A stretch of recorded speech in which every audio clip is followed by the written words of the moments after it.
Hello, gente de YouTube. Seguidme en las redes sociales, en Twitch, si queréis estar conmigo en directo, analizando obras y hablando sobre ellas.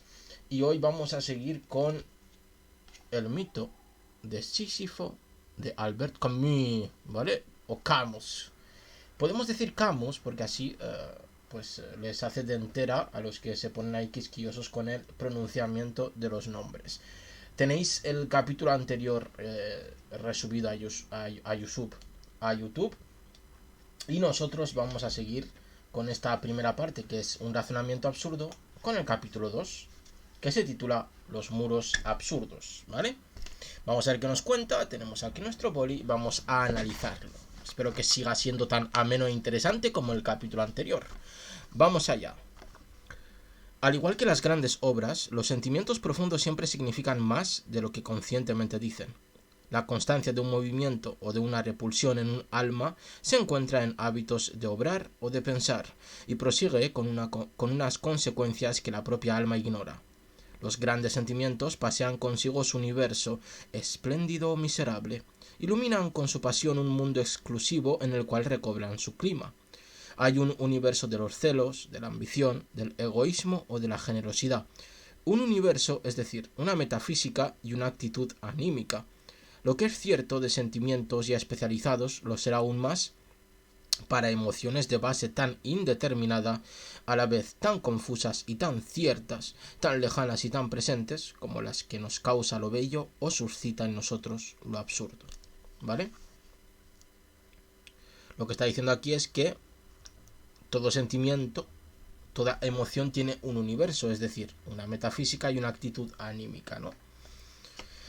La sensación de absurdo a la vuelta de cualquier esquina puede sentirla cualquier hombre, ¿vale? Es decir, la sensación de absurdo es una cuestión habitual, porque la puede sentir cualquier hombre. Como tal, en su desolada desnudez, en su luz sin brillo, es inasible. Pero esa misma dificultad merece una reflexión. Probablemente sea cierto que jamás somos capaces de conocer a un hombre y que siempre hay en él algo irreductible que se nos escapa. Pero en la práctica conozco a hombres y los reconozco por su conducta, por el conjunto de sus actos, por las consecuencias de su paso que su paso suscita en la vida. Es decir, por los hechos, ¿vale? Que realizan, ¿vale?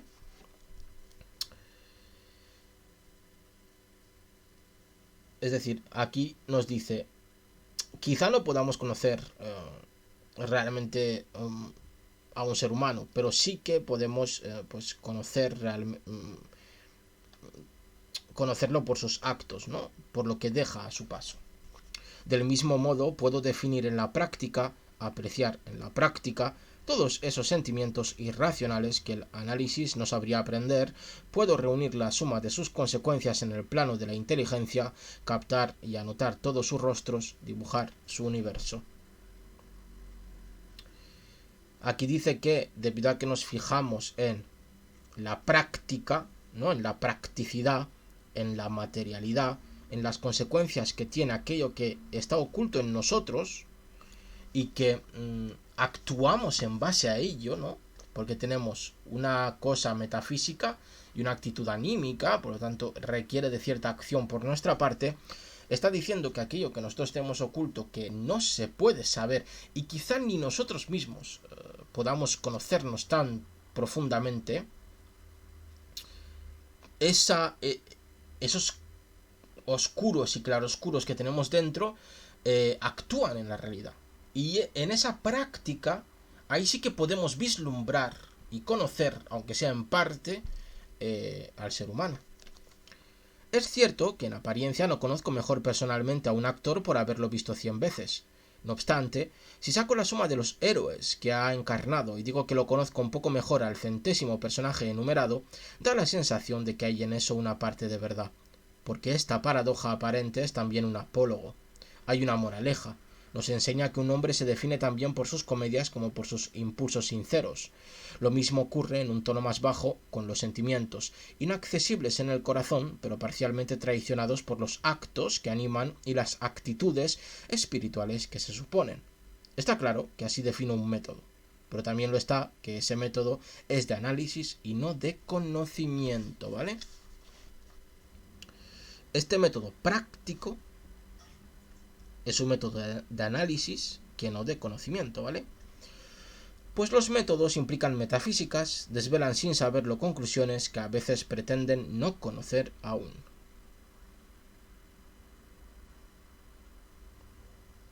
Las últimas páginas de un libro están ya en las primeras, por ejemplo. No sé si os ha ocurrido, pero al hacer un trabajo, ¿no? en el colegio, en la universidad, ¿no? Que ya sabéis las conclusiones y lo único que os queda es hacer el trabajo, ¿no? Pues a esto podemos hacer este paralelismo interesante, ¿no? Con lo que está diciendo aquí Camus. Este nudo es inevitable. El método aquí definido confiesa la sensación de que todo verdadero conocimiento es imposible.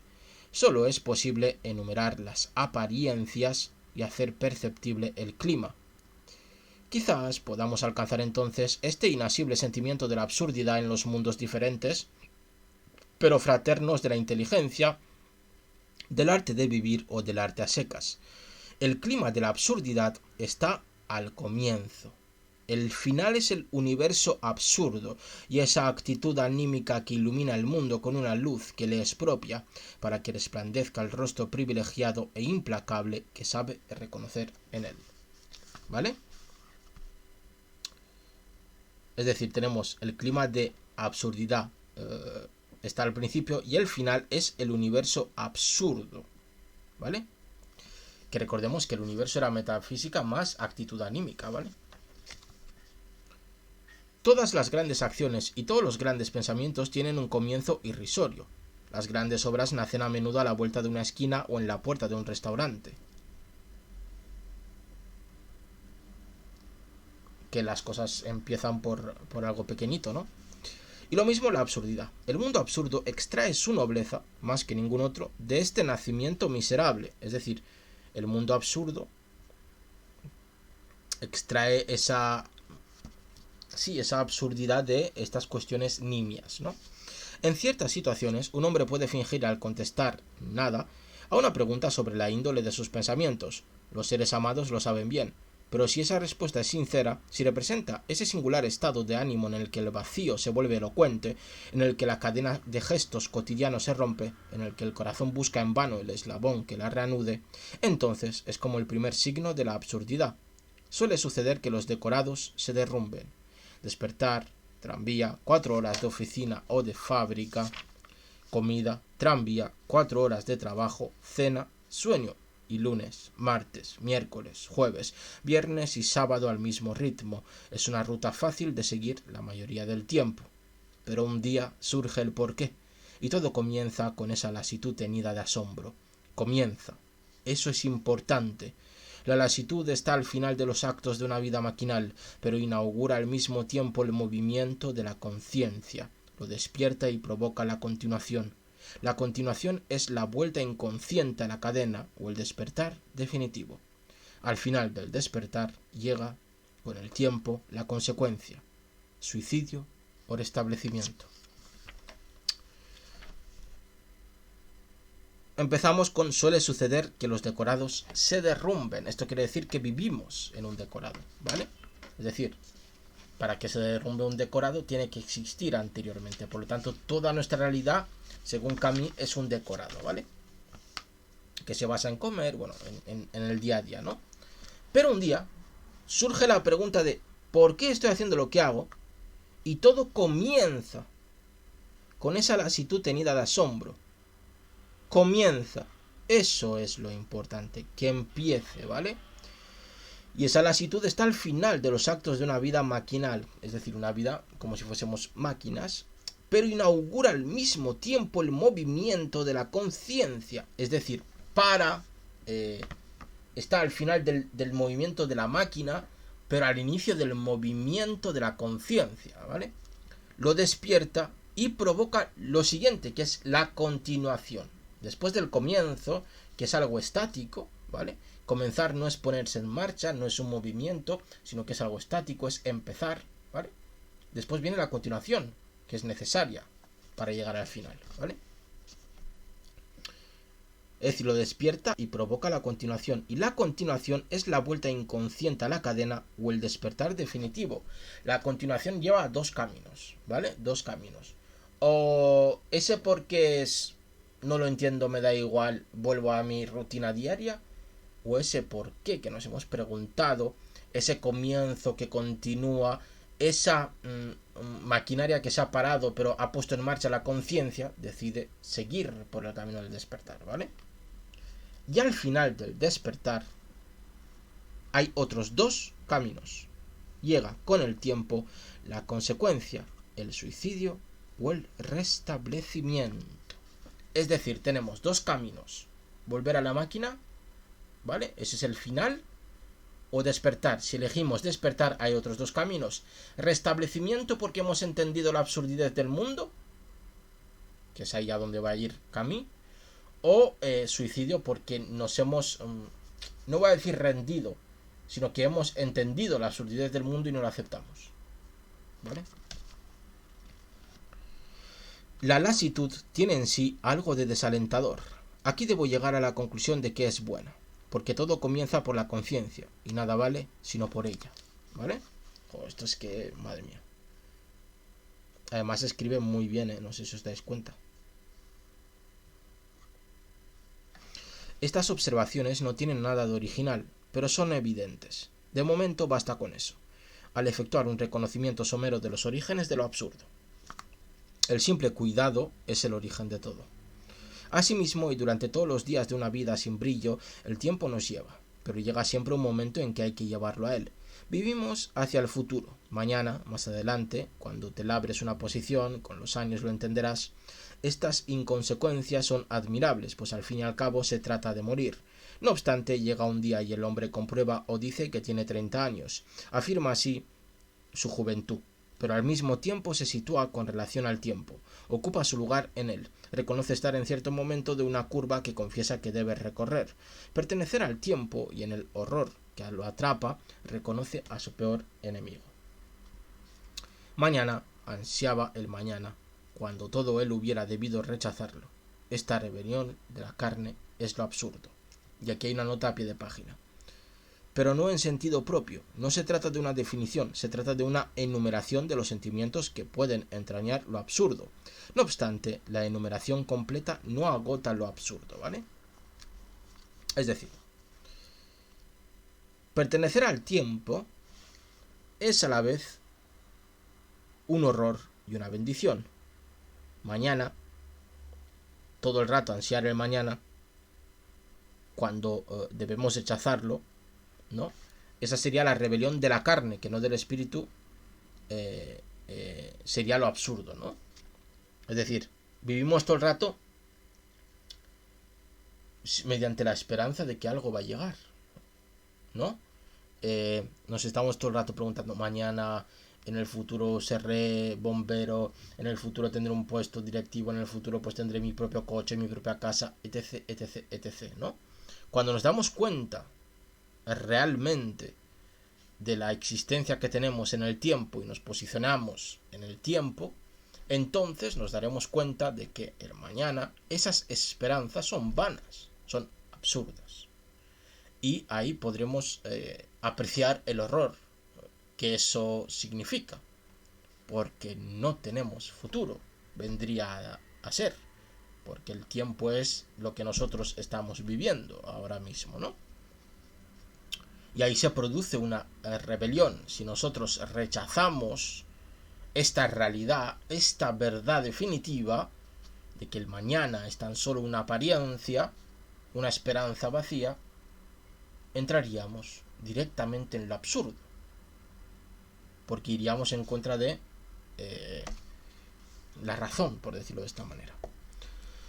Un peldaño más abajo y encontramos la extrañeza, darse cuenta de que el mundo es espeso, entrever hasta qué punto una piedra es ajena, nos es irreductible, con cuánta intensidad la naturaleza, un paisaje, puede negarnos. En el fondo de toda belleza yace algo inhumano, y estas colinas, la suavidad del cielo, los dibujos de estos árboles pierden al instante el sentido ilusorio con que los revestíamos, más alejados ya que un paraíso perdido. ¿Vale?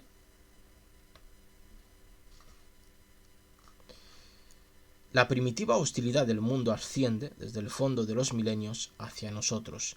Durante un segundo ya no lo entendemos, pues durante siglos no hemos entendido en él sino las figuras y dibujos que previamente le aportábamos, y ahora nos fallan las fuerzas para usar ese artificio. El mundo se nos escapa y después vuelve a ser él. Los decorados enmascarados por el hábito vuelven a ser lo que son, es decir, decorados, ¿no? Se alejan de nosotros, lo mismo que hay días en los que, bajo su rostro familiar, vemos de pronto como una extraña a la mujer amada hace meses o años. Quizá lleguemos a desear lo que nos deja de pronto tan solos, pero aún no ha llegado ese momento. Una sola cosa, este espesor y esta extrañeza del mundo es lo absurdo. ¿Vale? Es decir, hay un peldaño más abajo que es la extrañeza, ¿vale? Que es darse cuenta de que el mundo es espeso, ¿vale? Es decir, darse cuenta de que el mundo realmente es una... Por utilizar palabras de quién era, no me acuerdo si era Rancière, no creo, ¿no? Quizás sí, era Rancière, no me acuerdo si era Rancière, pero una especie de simulacros, ¿no? Vivimos en simulacros de esto es bello, esto no, pero realmente no tenemos una conexión especial con las cosas que vemos en la realidad, ¿no? Y todo se trata más bien de un decorado, ¿no? Esta extrañeza, como dice al final, y este espesor, este darse cuenta de que somos ajenos a la realidad, pues es el absurdo, ¿no? Los hombres también segregan inhumanidad. En ciertas horas de lucidez, el aspecto mecánico de sus gestos, su pantomima carente de sentido vuelve estúpido cuanto los rodea. Un hombre habla por teléfono detrás de una mampara de cristal. No lo oímos, pero vemos su mímica sin sentido. Nos preguntamos por qué vive. Ese malestar ante la inhumanidad del hombre, esa incalculable caída ante la imagen de lo que somos, esa náusea, como la llama un autor de nuestros días, es también lo absurdo. Se refiere a Sartre, ¿vale? Con lo de la náusea, ¿no? Esto también vendría a ser, para traerlo a nuestros días, las dificultades que tenemos de relacionarlos últimamente con las personas, ¿no? Existe mucha que se denomina fobia social, pero sí que podríamos meterla aquí, ¿no? El malestar, ¿no? Ante la inhumanidad, ¿no? Que nosotros consideramos, ¿no? Igualmente el extraño, que en ciertos segundos nos sale al encuentro en un espejo, el hermano familiar y sin embargo inquietante que encontramos en nuestras fotografías, es también lo absurdo. Llego por fin a la muerte y al sentimiento que de ella tenemos. Sobre este punto se ha dicho todo y lo decente es abstenerse de patetismos. Sin embargo, nunca nos asombrará lo bastante que todo el mundo viva como si nadie supiera. Y es que en realidad no existe experiencia de la muerte, ¿vale? Es decir, vivimos como si no supiéramos que vamos a morir. Eso es rarísimo, ¿vale? Pero no tenemos experiencia de la muerte. En sentido propio, solo experimentamos lo que hemos vivido y asimilado conscientemente. Aquí a lo sumo cabe hablar de la experiencia de la muerte ajena. Solo experimentamos lo que hemos vivido y asimilado. Y lo máximo que podemos haber asimilado respecto a la muerte es la muerte de otros. Esta es un sucedáneo, una mera opinión y nunca nos convence del todo, ¿vale? Esta muerte de otros realmente es un constructo social lo que nosotros entendemos por la muerte de otros. Esta convención melancólica no puede ser persuasiva. El horror proviene en realidad del lado matemático del suceso. Si el tiempo nos espanta es porque hace la demostración, la solución viene luego. Todos los grandes discursos sobre el alma recibirán aquí, al menos durante un tiempo, la prueba del 9 de su contrario. El alma ha desaparecido de este cuerpo inerte, donde una bofetada no deja huella. Ese lado elemental y definitivo de la aventura constituye el contenido del sentimiento absurdo. Bajo la mortal iluminación de este destino aparece la inutilidad. Ninguna moral ni ningún esfuerzo son justificables a priori ante las sangrientas matemáticas que ordenan nuestra condición. Una vez más, todo esto se ha dicho y repetido. Me limito a hacer aquí una rápida clasificación y a señalar temas evidentes que corren a través de todas las literaturas y todas las filosofías.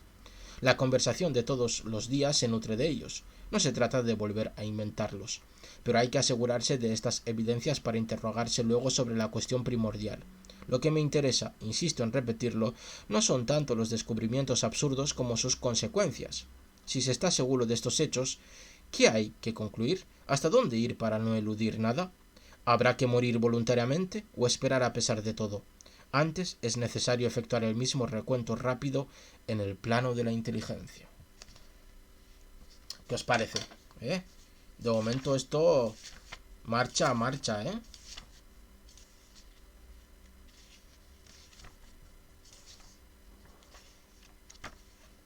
La primera operación mental es distinguir lo verdadero de lo falso, ¿vale? No obstante, en cuanto el pensamiento reflexiona sobre sí mismo, lo primero que descubre es una contradicción. Inútil esforzarse por ser convincente en esto. Hace siglos que nadie ha dado del asunto una demostración más clara y elegante que la de Aristóteles.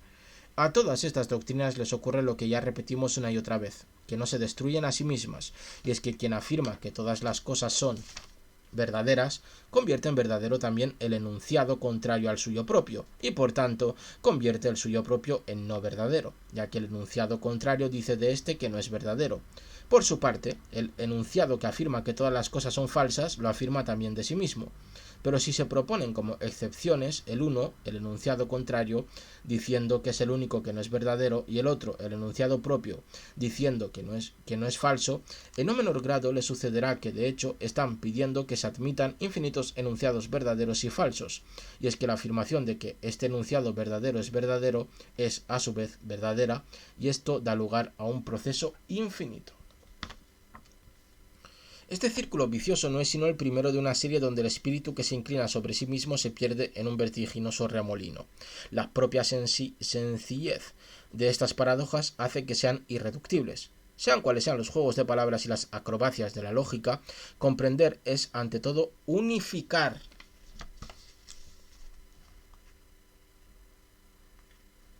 Comprender ante todo para Kami es unificar, es decir, no es separar y ver las características, sino hacer un todo, ¿vale? El deseo profundo del espíritu, incluso en sus operaciones más evolucionadas, coincide con el sentimiento inconsciente del hombre frente a su universo. Es exigencia de familiaridad, apetito de claridad. Para un hombre entender el mundo es reducirlo a lo humano, marcarlo con su sello, ¿vale?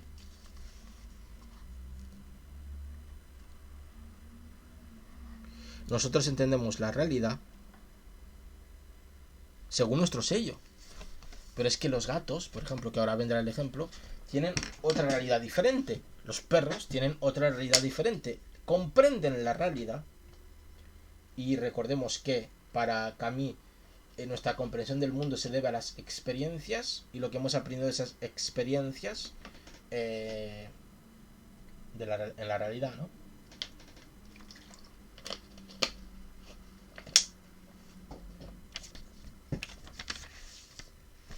El universo del gato no es el universo de los hormigueros. Es decir, la metafísica, el estado anímico del gato, no es la metafísica ni el estado anímico de los hormigueros. La perogrullada, todo pensamiento es antropomórfico, no tiene otro sentido.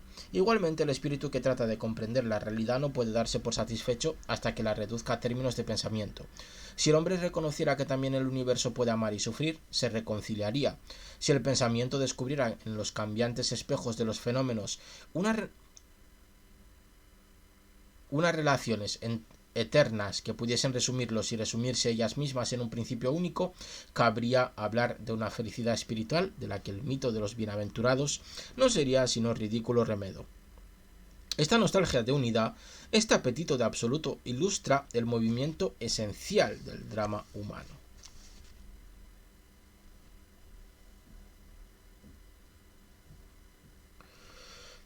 Pero que esa nostalgia sea un hecho no implica que deba ser mitigada de inmediato. Porque sí, franqueando la sima que separa el deseo de la conquista, afirmamos con Parménides la realidad del uno, sea cual sea. Incurrimos en la ridícula contradicción de una mente que afirma la unidad total y prueba con su misma afirmación su propia diferencia y la diversidad que pretendía resolver. Este otro círculo vicioso basta para ahogar nuestras esperanzas, ¿vale?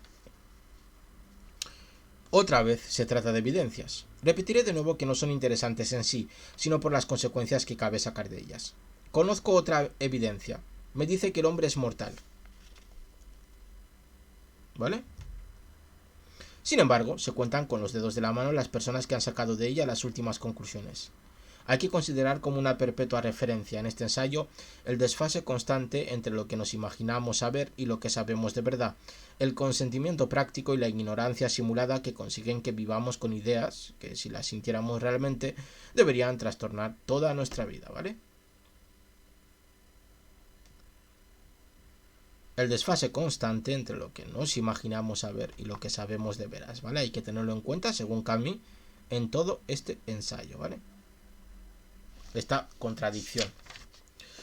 Ante esta inextricable contradicción del espíritu, aprenderemos plenamente el divorcio que nos separa de nuestras propias creaciones. Mientras el espíritu calla en el mundo inmóvil de sus esperanzas, todo se refleja y ordena la unidad de su nostalgia. Pero al primer movimiento, ese mundo se resquebraja y se derrumba. Una infinidad de fragmentos relucientes ofrecen al conocimiento. Desesperemos de reconstruir alguna vez la superficie familiar y tranquila que apaciguaría nuestro corazón. Después de tantos siglos de investigaciones, de tantas abdicaciones de los pensadores, sabemos perfectamente que eso es cierto para todo nuestro conocimiento. Con excepción de los racionalistas profesionales, hoy desesperamos del verdadero conocimiento.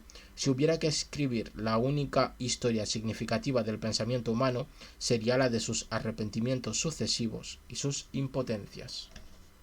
Muy interesante esto, ¿no?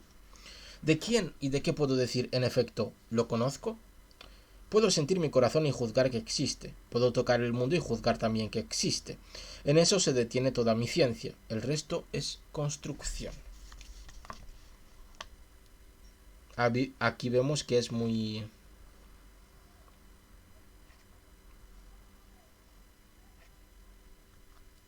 Yo no me acuerdo de la palabra. ¿Fenomenológico? No, ¿no? Bueno, que se deja llevar por los sentidos. Es que no me acuerdo ahora mismo, se me queda en blanco. Pues si trato de aferrar ese yo que tengo tan seguro, si trato de definirlo y resumirlo, no es sino un agua que corre entre mis dedos. Puedo dibujar uno por uno todos los rostros que sabe adoptar, también todos los que le han dado, su educación, su origen, su ardor o sus silencios, su grandeza o su bajeza. Pero los rostros no se suman.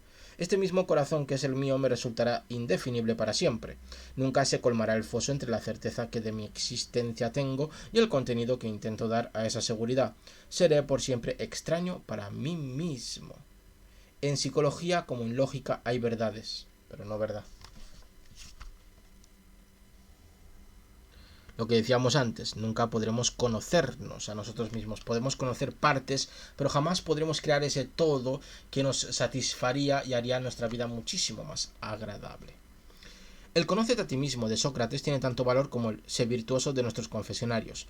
Ambos revelan una nostalgia al mismo tiempo que una ignorancia. Son juegos estériles en torno a grandes temas. No son legítimos sino en la medida exacta en que son aproximativos. He aquí también unos árboles cuya rugosidad conozco, un agua que saboreo. Estos perfumes de hierba y de estrellas, la noche, ciertas tardes en las que el corazón se dilata, ¿cómo iba a negar yo este mundo cuya potencia y cuyas fuerzas experimento? Y sin embargo, toda la ciencia de esta tierra no me dará nada que me garantice que este mundo es mío. Me lo describís y me enseñáis a clasificarlo. Enumeráis sus leyes, y en mi sed de saber admito que son ciertas. Desmontáis su mecanismo y mi esperanza aumenta. En último término, me enseñáis que este universo prestigioso y abigarrado se reduce al átomo y que el átomo mismo se reduce al electrón. Todo eso está bien y espero que continuéis, pero me habláis de un invisible sistema planetario donde los electrones gravitan en torno a un núcleo. Me explicáis ese mundo con una imagen. Reconozco entonces que habéis ido a parar a la poesía. Nunca conoceré. ¿Me da tiempo a indignarme? Ya habéis cambiado de teoría. Así, esta ciencia que debía enseñármelo todo termina en la hipótesis. Esta lucidez se sume en la metáfora. Esta incertidumbre se resuelve en obra de arte. ¿Qué necesidad tenía yo de tantos esfuerzos? Las suaves líneas de estas colinas y la mano de la tarde sobre este corazón agitado me enseñan mucho más. He vuelto al principio. Comprendo que aun cuando pueda, a través de la ciencia, captar los fenómenos y enumerarlos, no por ello puedo aprender el mundo. Aunque hubiera seguido con el dedo todo su relieve, no sabría más que ahora. Y vosotros me dais a escoger entre una descripción que es cierta, aunque no me enseña nada, y unas hipótesis que pretenden enseñarme, pero que no son ciertas. Extraño a mí mismo y a este mundo, armado por todo bagaje y con un pensamiento que se niega a sí mismo en cuanto afirma, ¿cuál es esta condición en la que solo puedo alcanzar la paz, negándome a saber y a vivir, en la que el apetito de conquista tropieza con unos muros que desafían sus asaltos? Querer es suscitar paradojas. Todo está ordenado para que nazca esa paz emponzoñada que dan la indiferencia, el sueño del corazón o los renunciamientos mortales. La inteligencia pues también me dice a su manera que este mundo es absurdo.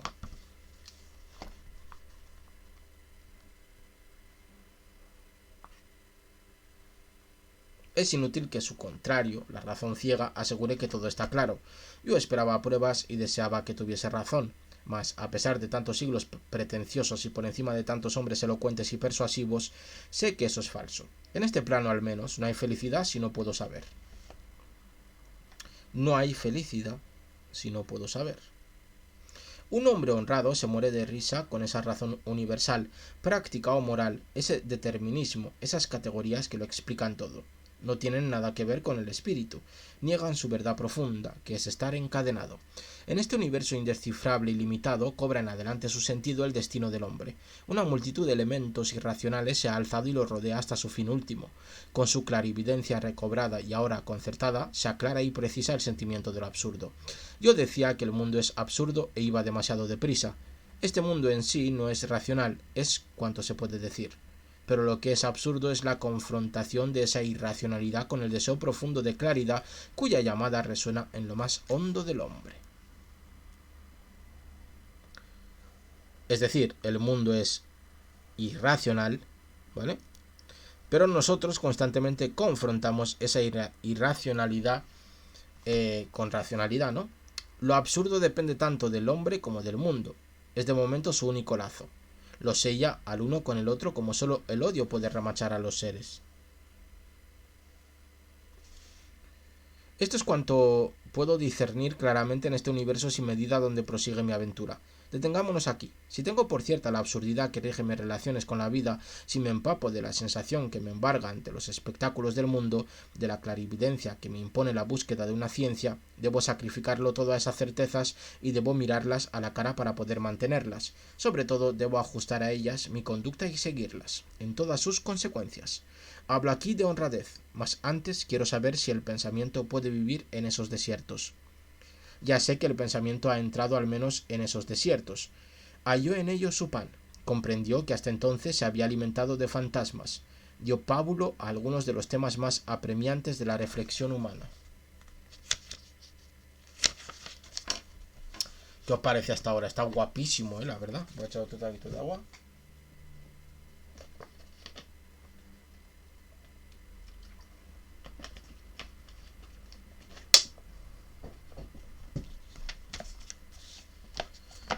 A partir del momento en que es reconocido, lo absurdo es una pasión, la más desgarradora de todas. Es decir, una vez que entras ahí, ya no sales. Todo estriba en saber si se puede vivir con pasiones, en saber si se puede aceptar su ley profunda, que es quemar el corazón que al mismo tiempo exaltan. Pero no nos haremos todavía esa pregunta. Es el centro de esta experiencia, tiempo habrá de volver sobre ella. Reconozcamos más bien los temas y los impulsos nacidos del desierto. Bastará enumerarlos. También ellos son hoy conocidos por todos. Siempre hubo hombres que defendieron los derechos de lo irracional. La tradición de lo que se puede llamar el pensamiento humillado nunca dejó de estar viva. La crítica del racionalismo se ha hecho tantas veces que parecería innecesario volver a hacerla. Sin embargo, nuestra época asiste al renacimiento de esos sistemas paradójicos que se las ingenian para que se tambalee la razón, como si ésta siempre hubiera avanzado con pasos seguros. Pero eso no es tanto una prueba de la eficacia de la razón como de la vivacidad de sus esperanzas. En el plano de la historia, esta constancia de dos actitudes ilustra la pasión esencial del hombre desgarrado entre su tendencia a la unidad y la clara visión que puede tener de los muros que lo encierran. Pero quizás nunca haya sido tan vivo como en nuestro tiempo el ataque a la razón. Desde el gran grito de Zaratustra, ¿Por acaso esta es la más vieja aristocracia del mundo? Yo se la he restituido a todas las cosas al enseñar que por encima de ellas no hay ninguna voluntad eterna que quiera. Desde la enfermedad mortal de Kierkegaard, ese mal que conduce a la muerte sin nada después de ella, se han sucedido los temas significativos y torturadores del pensamiento absurdo, o al menos, y el matiz es capital, los del pensamiento irracional y religioso. De Jaspers a Heidegger, de Kierkegaard a Chestov, de los fenomenólogos a Scheler, en el plano lógico y en el plano moral, toda una familia de ingenios emparentados por la nostalgia, opuestos por sus métodos o sus fines, se han empeñado en cerrar el camino real de la razón y en volver a encontrar las rectas sendas de la verdad. Doy por supuesto aquí que esos pensamientos son conocidos y vividos. Cualesquiera que sean o hayan sido sus ambiciones, todos partieron de este universo indecible donde reinan la contradicción, la antinomia, la angustia o la impotencia. Y lo que tienen en común son justamente los temas que hasta aquí hemos venido desvelando. También, en su caso, hay que reconocer que lo que sobre todo importa son las conclusiones que han podido sacar de esos descubrimientos. Importa tanto que habrá que examinarlas por separado. Pero de momento se trata solo de sus descubrimientos y experiencias iniciales. Se trata solo de constatar su concordancia. Si bien sería presuntuoso ocuparse de sus filosofías, es posible y en todo caso suficiente hacer sentir el clima que les es común. Heidegger considera fríamente la condición humana y anuncia que esta existencia está humillada. La única realidad es el cuidado en toda la escala de los seres. Para el hombre perdido en el mundo y sus distracciones, ese cuidado es un temor breve y huidizo. Pero si ese temor toma conciencia de sí, se convierte en angustia, clima perpetuo del hombre lúcido, en el cual vuelve a encontrarse la existencia. Este profesor de filosofía escribe sin temblar y en el lenguaje más abstracto del mundo que el carácter finito y limitado de la existencia humana es más primordial que el hombre en sí. Se interesa por Kant, mas es para reconocer el carácter limitado de su razón pura, para concluir, al término de sus análisis, que el mundo ya no puede ofrecer nada al hombre angustiado. La verdad de ese cuidado le parece superar hasta tal punto las categorías del razonamiento que no piensa sino en él y no habla más que de él. Enumera sus rostros, de hastío cuando el hombre trivial trata de nivelarlo en sí mismo y de aturdirlo, de terror cuando el espíritu contempla la muerte. Tampoco él separa la conciencia de lo absurdo. La conciencia de la muerte es el llamamiento del cuidado, y la existencia se dirige entonces una llamada propia por medio de la conciencia. Esta es la voz misma de la angustia y exhorta a la existencia a recobrarse ella misma de su pérdida en el sé anónimo. También él opina que no hay que dormir y que es preciso velar hasta la consumación. Se mantiene en este mundo absurdo y acusa su carácter perecedero. Busca su camino entre estos escombros.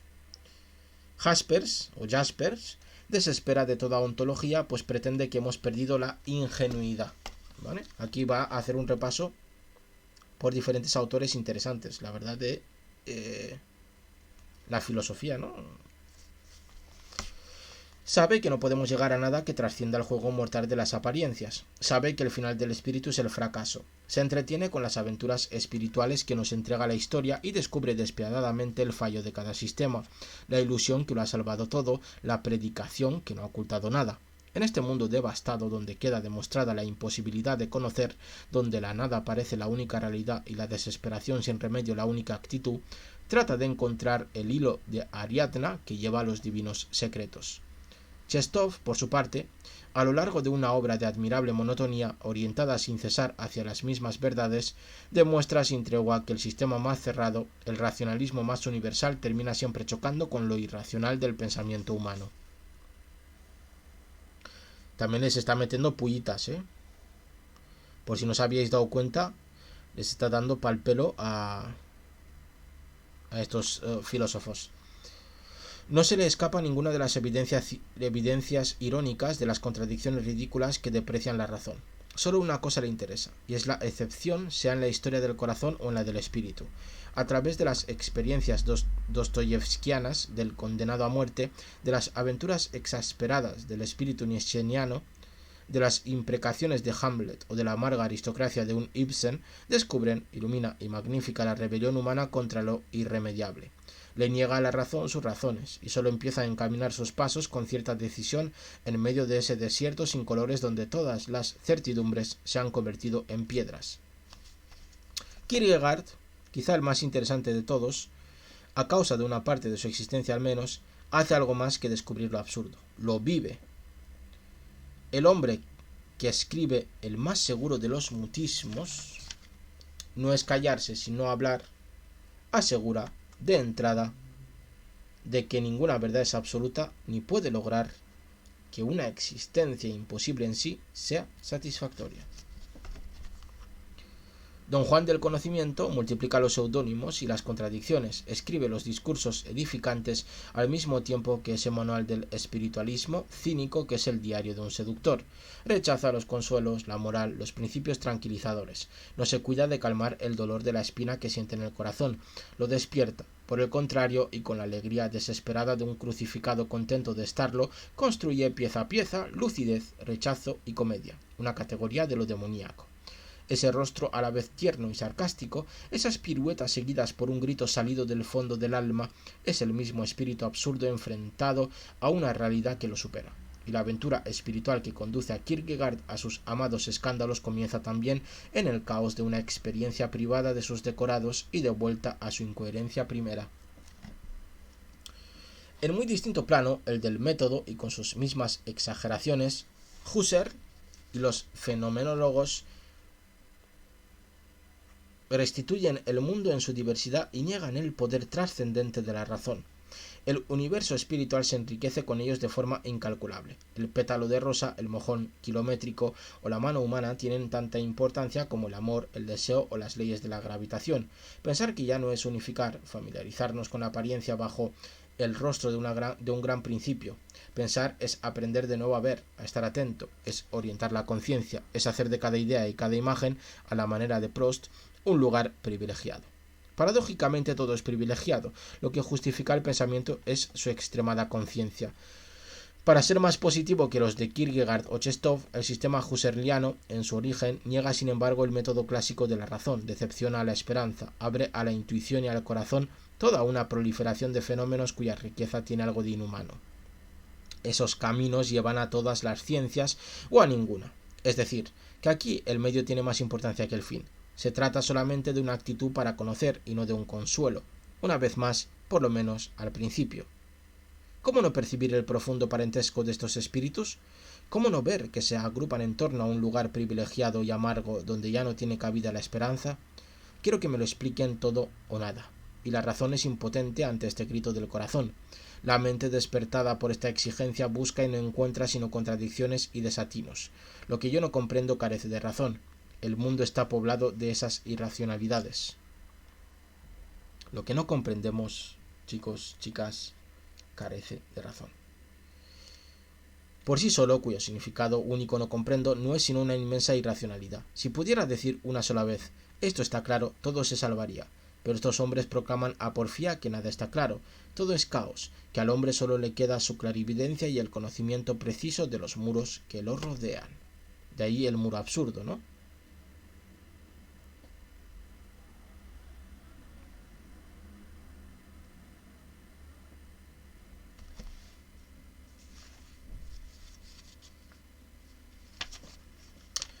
Todas estas experiencias concuerdan y se confirman. El espíritu llegado a los confines debe emitir un juicio y elegir sus conclusiones. En ese punto se sitúan el suicidio y la respuesta. Pero yo quiero invertir el orden de la búsqueda y partir de la aventura inteligente para regresar a los gestos cotidianos. Las experiencias aquí mencionadas nacieron en el desierto que no hay que abandonar. Por lo menos es preciso saber hasta dónde han llegado. En este punto de su esfuerzo el hombre se halla ante lo irracional. Siente en sí su deseo de dicha y de razón. Lo absurdo nace de esta confrontación entre el llamamiento humano y el silencio irrazonable del mundo. Es decir, lo absurdo nace del grito que nosotros hacemos para entender, ¿no? Y el silencio de la respuesta que nos da el mundo. Eso es lo que no hay que olvidar. A eso hay que aferrarse, pues toda la consecuencia de una vida puede nacer de ello.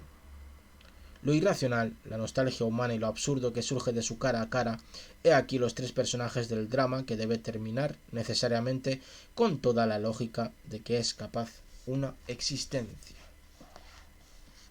Y con esto terminamos este maravilloso capítulo, muy interesante.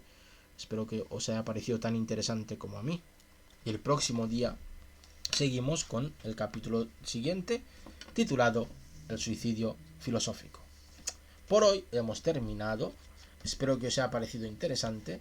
Como siempre, os doy las gracias por haberme acompañado. Os mando millones de besos, millones de abrazos y nos vemos en siguientes directos. Chao, chao.